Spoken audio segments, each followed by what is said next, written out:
네, 안녕하세요. 선한스탁 로로쌤입니다. 자, 2022년 1월 12일 수요일 시황방송 시작하도록 하겠습니다. 자, 먼저 다우지수입니다. 자, 모처럼 반등에 성공을 했습니다. 최근 일주일 정도 이제 휴식을 취했었는데 전일 이 아래 꼬리 길게 달고 저점 매수 들어온 거 확인됐다. 그러면은 저점 가능성 높다라고 미리 말씀을 드렸습니다. 그리고 나서 다시 한번 이제 소폭 반등에 성공했는데 전일 같은 경우도 오전장에는 미증시 오전장에는 이제 하방향 쪽으로 내려오면서 60일선 다시 한번 이제 터치를 하는 모습을 보였는데 오후장까지 쭉 올라오면서 이제 0.5%의 일부 반등이 나왔다. 그리고 나스닥 같은 경우는 반등이 조금 더 강하게 나왔는데 전일 14,600포인트 지지력 테스트 받고 양봉 전환되면서 강보합으로 마감했죠. 최근 다우에 비해서 기술주 중심인 나스닥 지수가 조금 더 약했었는데 나스닥도 일단 15,200 회복 시도 정도는 할 수 있는 이 가격권까지는 올라와 있습니다. 그래서 이번 주 안에 15,200 안쪽으로 들어와서 한 15,400 정도만 해주면은 만족스러운 결과고 일단 이 구간에서 크게 밀리지 않고 붙여만 놓더라도 다음 주에도 얼마든지 반등 구간을 노려볼 수 있습니다.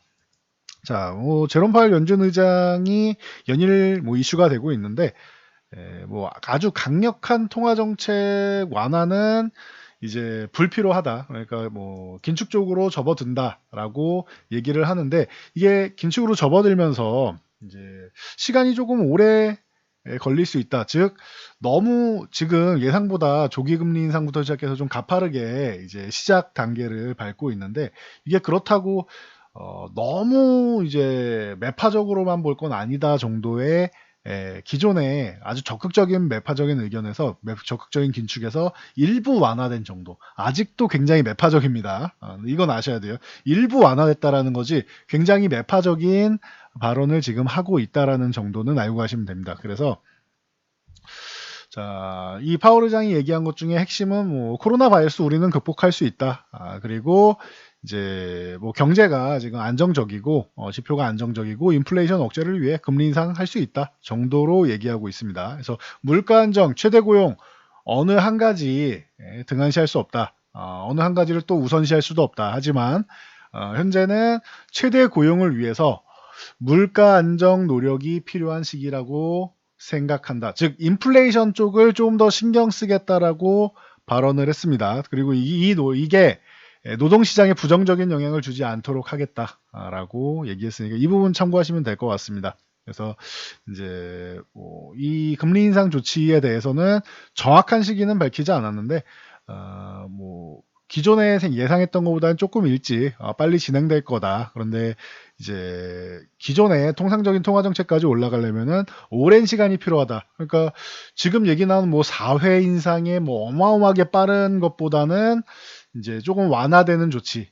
그거는 좀 너무 지금부터 너무 멀리 간 것 같다라고 얘기를 하고 있습니다. 그래서 이제 매파적이긴 한데 기존에 가장 매파적인 것보다는 한 걸음 물러선 정도라고 생각하시면 돼요. 지금 얘기 나온 것도 굉장히 매파적인 발언이다라는 거 참고하시면 될 것 같습니다. 그래도 시장이 최악을 생각했는데 이 바닥을 생각했는데 지하실까지도 열어두고 있었는데 그래도 1층에서 2층 정도는 되지 않겠느냐라고 했더니 이제 시장에서는 안도하는 정도 모습이다 보시면 됩니다. 그리고 이렇게 미리 여러 차례 작년 2월 정도부터 해서 계속 선반영되면서 두들겨 맞다 보면은 생각보다 충격이 크지 않을 수 있다라는 거 참고하시면 됩니다. 그러다 보니까 JP모건에서는 이렇게 말합니다. 연준의 매파적인 전망을 이제 굉장히 강하게 표현하고 진행을 하고 있는데 이게 생각보다 지금 굉장히 지하실까지도 얘기를 하고 있는데 생각보다 매파적이지 않을 수 있다. 생각보다 비둘기적일 수 있다라는 발언을 합니다. 그래서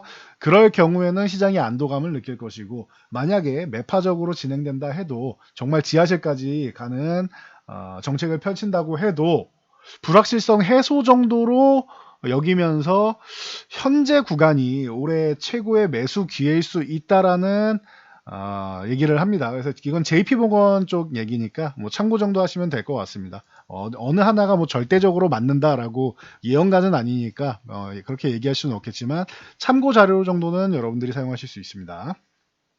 자, 그래서 글로벌 증시는 이 정도로 체크하시면 되고, 국제유가가 한 80달러 돌파했다라는 정도까지만 체크하시면 됩니다. 중요한 건 우리나라인데, 이게 다 우리나라에 영향은 미치는데, 사실 우리나라 코스피 같은 경우는 어떤 이슈가 나오던 말던 올라가지도 못하고 내려가는 척했지만 내려가지도 못하고 계속 갇혀있는 이제 갑갑한 지수입니다. 그래서 코스피 같은 경우는 내일 옵션 만기라서 옵션 만기일 때 뭐 지수가 이 기존 뭐 전저점까지 내려가는 이 구간을 이탈할 정도로 약세를 보이진 않을 것이다. 여러분들이 공포감을 가질 필요는 없다라고 말씀을 드렸습니다. 외국인 수급 동향이 그렇게까지 부정적이지 않다. 아래쪽을 굉장히 강하게 막아놨다 말씀드렸습니다. 그렇다고 해서 내려가지 않는다고 해서 또 올라갈 거냐? 아니다.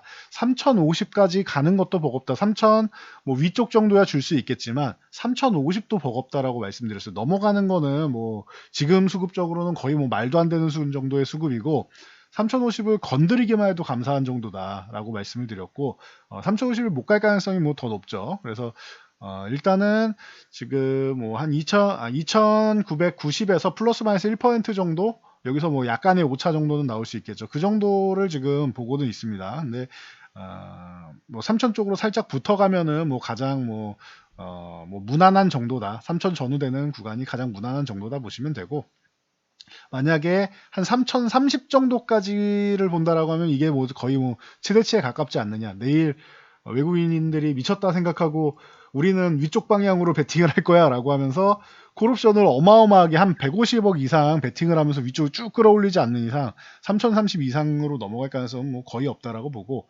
아래쪽도 마찬가지입니다. 뭐 2950 이탈에서 뭐 2900 뭐 구간을 더 내려간다거나 하기에는 외국인들이 풋옵션을 그러면은 뭐 한 350억, 400억 정도를 사줘야 되는데 하루 만에 그렇게 나오려면은 내일 뭐 거의 러시아랑 우크라이나랑 전쟁이 난다거나 하는 정도, 무력이 오간다거나 하는 정도의 좀 큰 사건 정도가 있지 않는 이상, 전쟁설이 나오지 않는 이상, 그러기도 또 쉽지 않다라고 봅니다. 그래서 아래도 막혀 있고 위에도 막혀 있다. 그래서 내일까지는 뭐 기존에 말씀드렸듯이 좀 갑갑하실 수는 있겠지만 이렇게 올라가지도 못하고 내려가지도 못한다 정도로 보시면 됩니다. 그러면은 그 이유는 어떠냐가 또 중요하겠죠. 내일까지는 어차피 1거래일이니까. 자, 그 이유를 본다라고 하면은 최근에 외국인들이 선물을 매도했다, 뭐 이래저래 이제 왔다 갔다 하는데 오늘 13,000계약 가까이 12,900계약을 매수를 했습니다. 이거는 또 긍정적인 소식이 되겠죠. 3,000포인트 위에 넘어가면서 이거를 또 다 청산하지 않는다라고 하면은 들고 간다라고 하면은 좋고 여기서 만약에 뭐 내일 정도에 뭐 한 4,000계약 정도는 환매가 나올 수 있겠지만 예상외로 환매가 잘 안 나오고 오히려 매수를 좀 더 쌓아간다라고 하면은 이 뭐 3월까지 해가지고 뭐 2월까지 가능성이 높긴 한데 3050 넘어갈 가능성 굉장히 높지 않겠느냐. 2월 만기 전까지 3050 넘어가면은 여기를 넘어가야지 흐름이 바뀐다고 했어요. 3050 넘어가면은 코스피가 현재 약세 구간인데 중립 구간으로 한 단계 레벨업 될 수 있다. 그렇다라고 하면은 어디가 좋아진다? 코스피가 좋아지는데 더 좋아지는 건 코스닥이다. 코스닥은 1020포인트 넘어서 위로 넘어가서 우리도 다우처럼 나스닥처럼 위로 날아가고 싶어요 라고 의지를 표현했는데 코스피가 계속 밑에서 약세 구간에서 발목을 잡고 투자 심리를 악화시키는 구간을 만들고 있다. 그렇기 때문에 코스닥이 더 좋아질 수 있다. 코스피가 3050만 넘어가주면은 코스닥은 더 살아날 가능성이 높습니다. 그래서 참고하시면 될 것 같아요. 뭐 최근에는 좀 약하지 않았나요? 네, 최근에는 좀 약하게 좀 쉬었는데 이것 또한 어떻게 보면은 이제 위로 올라가는 이제 추세를 만들면서 위에는 뭐 이제 3040 구간 정도에서는 계속 막히고는 있는데 이 구간은 뭐 넘어가는 건 어렵지는 않아요. 심리적으로 계속 밀리고 있는 거기 때문에 코스닥에 뭐 특별히 뭐 어마어마한 우리나라 기술주들이 금리 인상이나 그리고 작년에 많이 올랐다는 것 그리고 LG에너지 솔루션 상장에 대해서 뭐 잠시 후에 다시 한번 말씀드릴 건데 수급적인 이제 2차 전지 관련주들 시총상에 많이 포진돼 있는데 이쪽에 수급적인 좀 부재 이런 부분이 좀 겹쳐서 좀 밀린 것이지 코스닥 시장이 이제 뭐 무너져 내릴 거라서 그런 건 아니다라고 말씀드렸어요. 그래서 960포인트까지는 뭐 계속 열어놓고 보시면 된다라고 말씀드렸는데 이 구간 오면은 역시나 반등이 예쁘게 나오고 있습니다. 그래서 이제 코스닥이 메인이 되고 더 좋을 텐데 그러기 위해서는 우선적으로는 코스피가 조금 더 살아나줄 필요가 있다라는 거 다시 한번 말씀드리겠습니다. 자, 종목 동향으로 가면은 이제 삼성전자 하이닉스 같은 경우는 이제 오늘 뭐 아주 크게 좋은 모습을 보이지 못했는데 반도체 쪽은 좋은 소식이 많았습니다. 골드만삭스에서 D램 현물가 올해 11월까지 상승 가능성이 있다. 지금 작년 이제 8월에 공매도 나오면서 이때 무너져 내린 이유가 작년 4분기부터 해서 올해 상반기 동안 D램 가격이 하락할 것이다. D램 사이클 끝났다. 피크아웃이다. 이런 얘기가 나왔었지요. 이게 대만의 시장조사 업체 트랜스포스에서 나온 얘기였고 이거를 활용해서 모건 스탠리가 공매도 리포트를 냅니다. 그리고 나서 3개월이 지나서 12월에 어떻게 했습니까? 11월부터 12월 사이 3개월이 지나서 12월 말부터 해가지고 12월 사이까지 해서 3개월 반 정도 지나니까 모건 스탠리가 아니었네. 그렇게까지 안 좋지 않을 것 같아. 뭐 생각보다 양호할 것 같아라고 말을 바꾸죠. 골드만삭스는 이 당시에도 모건스테이랑 정반대로 아니야 디레모판 그렇게 안 좋지 않아. 4분기는 원래 계절적 비수기죠. 그러다 보니 계절적 비수기에 뭐 살짝 다운되는 건 있겠지만 생각보다 나쁘지 않다. 거기다 DDR5 쪽이 출시돼서 이쪽이 판매되고 서버용 쪽 이제 대기 수요 많고 한 거 보면은 올해 1분기 정도까지가 이제 다운이고 이제 반등 가능성이 높지 않겠느냐. 그러면은 DDR5 출시되고 하면은 가격 자체가 이제 세대가 바뀌게 되면은 보통 3, 40%는 높게 측정이 되는데 그러면은 생각보다 이 기업들 실적은 나쁘지 않을 거다라고 얘기를 하죠. 그 시작이 됐던 발단이 됐던 대만의 트랜스포스 업체 같은 경우도 이 시장조사 업체도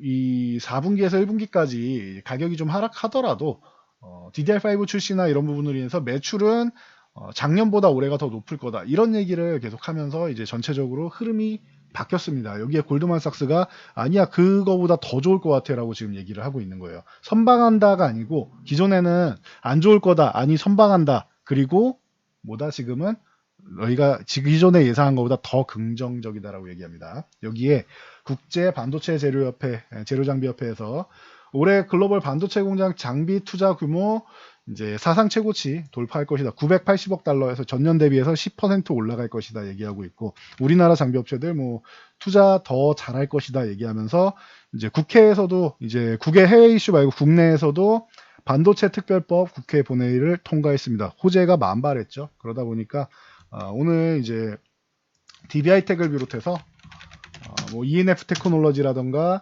덕산하이 메탈, 하나마이크로 뭐 이런 관련주들이 전체적으로 좀 움직임이 잘 나오고 있다라고 보시면 될 것 같습니다. 반도체 쪽 이슈가 좀 참 많죠. 한동안 너무 이제 좀 악성 리포트로 해서 추측성으로 해서 안 좋게 얘기를 했었기 때문에 지금 그 과정을 다 되돌리는 것이라고 보시면 될 것 같습니다. 자, 인터넷 대표주들 같은 경우도 이제 뭐 기술적 반등 정도는 나왔습니다. 예상보다 이제 그 제롬 파월 의장이 금리 기존 통화 정책 쪽으로 복귀하기 위해서는 조금 시간이 걸릴 수 있다라고 얘기했더니 이거를 조금은 완화적인 발언으로 받아들였죠. 그래서 미국의 기술주들도 좋았고 나스닥이 좋았죠. 그러면서 네이버나 카카오 같은 경우가 반등을 했는데 뭐 이건 이제 시작입니다. 네이버는 기존에 뭐 40만 원 뭐 넘어가 줘야지 좋아집니다 했는데 한 차례 뭐 다운이 나왔죠. 자, 그렇다라고 하면은 지금 구간에서 네이버는 일단은 요 한 37만 원 구간 정도까지 올라오는 게 우선적인 목표가 됩니다. 그래서 37만 원까지 정도라도 일단은 회복을 해줘야 40만 원을 또 노려보겠죠. 아직까지는 이제 뭐 방심하기는 이르다. 이제 시작 정도가 됐다 정도 보시면 되고 반등이 시작. 카카오는 반등 시작도 굉장히 약하네요. 12만 원을 회복해 줘야 되는데 여기도 아직 뭐 좀 힘이 좀 많이 약한 것 같습니다. 그래서 카카오는 여기서 지금 이거는 반등 나온 것도 아니고 하락을 멈춘 정도고 이 갭 정도는 메워줄 정도 10만 5천 원 구간 정도까지는 이제 한 번에 바로 올라와서 이 갭 정도 메워주고 여기를 넘어가 줘야 된다라고 보시면 돼요. 그러면은 카카오는 10만 5천 원 구간 요 구간 뭐 회복하기 전까지는 아직 뭐 약세 구간이다라고 보시면 될 것 같습니다. 뭐 여기 넘어와도 뭐 중립 구간 정도로 넘어가는 거지 뭐 좋을 수는 없다 보시면 될 것 같아요. 그래서 일단은 조금 더 강한 반등이 필요한 상황입니다. 그래서 보시면 되고 자 테슬라가 모건 스탠리 목표가 1200달러, 1300달러로 또 $100 상향 조정됐습니다. 그러면서 4분기 예상 실적도 상회할 것으로 예상이 되고 있죠. 이제 4분기에 차량 인도수만 봐도 이 기존 실적보다는 더 좋을 것이라고 이미 전망이 잡혀 있기 때문에 뭐 거의 기정사실이라고 보시면 돼요. 그래서 LG화학 같은 경우는 이제 전일 구미의 양극재 공장이랑 뭐 테슬라 영향 뭐 이런 부분, 그리고 그동안 뭐 60만 원 초반에 있을 때 계속 말씀드렸는데 70만 원 아래 있을 종목은 아니다. 이게 70만 원 이제 후반에서 80만 원 정도까지는 가도 이상할 게 없다. 이 사이 구간 정도는 와줘야 된다라고 기존에 말씀을 드렸었는데 뭐 벌써 들어와 있습니다. 74만 원 넘어가는지 봐야 됩니다 했는데 오늘 갭으로 넘어서 거래량까지 잘 실어주는 모습입니다. 이제 LG화학은 제자리 정도 찾아오는 거라고 생각하시면 돼요. 만약에 82만 원까지 넘어서 위쪽으로 간다라고 하면 이거는 앞으로의 뭐 성장성을 더 반영해 주는 거고, 적어도 80만 원 전후되는 구간, 73만 원에서 82만 원 요 구간 정도 사이에는 뭐 자연스럽게 있어야 되는 구간이라고 보고 있습니다. 참고하시기 바랍니다. 자, 그래서 LG화학 양호했고 삼성 SDI 같은 경우도 양호했습니다. 그래서 삼성 SDI도 64만 원 요 구간에서는 조금 좀 과하다, 하락이 좀 과하다. 그래도 수급 동향 자체가 이거는 뭐 2년 전에 말씀드린 거니까요. LG에너지솔루션 상장할 때 삼성 SDI 그리고 SK이노베이션 쪽은 조심하셔라. 이쪽에서 자금이 좀 빠져나갈 것이다. LG화학, 삼성 SDI 기존 배터리 3사에서 자금이 빠져나가서 이동을 할 것이다 라고 말씀드렸는데 LG화학만 빠져나가는 거 아닌가요? 라고 하실 수 있는데 아니다 라고 말씀드렸습니다. 경쟁사들에서도 같이 빠져나간다라고 했는데 SK이노베이션이 먼저 밀렸었고 그 다음 삼성 SDI가 최근에 이제 연말에 좀 이제 쉬는 모습을 보였죠. 이제 반등이 조금씩 나오고 있다라는 거. 야, 그래도 64만 원 아래는 좀 과하지 않느냐라는 정도의 심리가 반영됐다라고 보시면 됩니다. SK이노베이션 같은 경우는 조금 더 밀렸기 때문에 먼저 밀렸기 때문에 이제 좀 더 양호하고 여기에 이제 SK온이 이제 분할 상장이 물적 분할이 됐는데 이 부분에 대해서 이제 정유 쪽 이제 유가 80달러 돌파하고 하는 정유 쪽이 좀 반영이 될 수 있다라고 말씀드렸어요. 기존에는 배터리 쪽이 좀 더 강하게 반영이 되고 정유 쪽이 좀 덜 반영이 됐다면은 SK온이 분사함으로 해서 정유 쪽의 비중이 높아질 수 있다. SK온은 이제 뭐 100% 자회사니까요, 이제. 그래서 정유 쪽 부분도 유가 상승 부분이 반영이 되면서 SK이노베이션이 생각보다 삼성 SDI보다 좀 더 강한 모습을 보이고 있죠. 참고하시면 될 것 같아요. 25만 원을 벌써 훌쩍 넘어서 거래량까지 잘 실어주는 모습입니다. 기존에 말씀드렸던 그대로인 것 같아요. 삼성 SDI 좀 약하고 SK이노베이션이 조금 더 강해지고 있는 타이밍이다 말씀드렸고, SK이노베이션이 사실 조정을 먼저 받았죠. 수급이 여기서 먼저 빠져나가고 그 다음에 삼성 SDI가 이 구간에서 또 빠져나가고 이렇게 된 것이죠. 그래서 삼성 SDI가 제일 마지막에 빠져나갔을 뿐 SK이노베이션, LG화학 쪽에서 빠져나갔던 부분 이제는 좀씩 회복되고 있는 정도다 보시면 될 것 같아요. 자, 그럼 LG에너지솔루션을 봐야겠죠. 자, LG에너지솔루션 같은 경우는 기관수 예측에서 이 말도 안 나옵니다. 1경원 넘는 돈이 몰렸다라고 합니다. 기존에 여러분들이 잘 알고 계시는 SKI 테크놀로지나 뭐 카카오뱅크 같은 경우가 기관 수요가 SKI 테크놀로지가 2,417조, 이것만 해도 어마어마하죠. 2,000조가 넘는.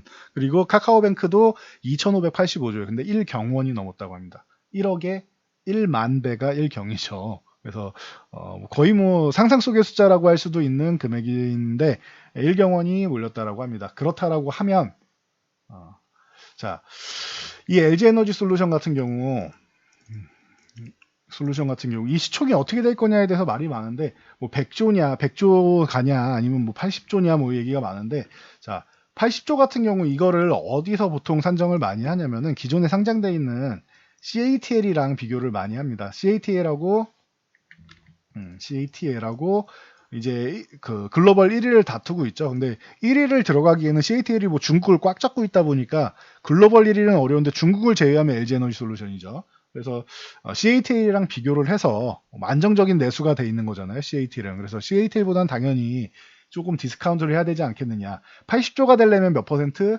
45% 디스카운트 되는 가격입니다.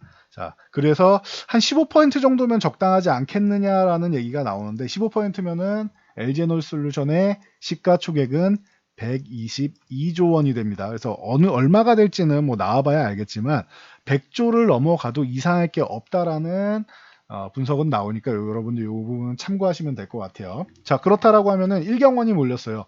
자, 그러면은 수요 예측에서 25만 7천 원에서 30만 원 사이에 가격이 결정되는데 뭐 자연스럽게 뭐 사실상 30만 원 결정되지 않겠느냐라고 보시면 되겠죠. 그래서 여기까지 정리해 드리고, 자, 그래서 관련주 뭐 LNF라던가 뭐 그 에코프로비엠, 뭐 가장 뭐 대표적인 종목들이죠. 뭐 첨보, 일진 머티리얼즈, 거기에 뭐 캔 쪽 하는 이제 신흥 SEC 이런 종목들이 전체적으로 움직임이 나왔다. 최근에 많이 쉬었죠. 제가 작년에도 말씀드렸습니다. 연말에 이 2차전지 관련주들 많이 올라왔기 때문에 대주주 양도세 문제 때문에도 쉬어야 되고, 그리고 LG에너지솔루션 관련해서도 소재 관련주 중에서 조금 수급이 쉬어갈 수 있다라고 말씀드렸는데 지금 뭐 충분히 좀 쳤습니다. 1차 반등 후에 바로 넘어가면 뭐 제일 좋겠지만 뭐 이중바닥 혹은 다중바닥을 조금 만들면서 살포시 쉬었다가 움직일 수도 있으니 여러분들이 뭐 이 부분은 이제 잘 판단하시면 될 것 같습니다. 그렇다라고 해서 이렇게 쉰다라고 해서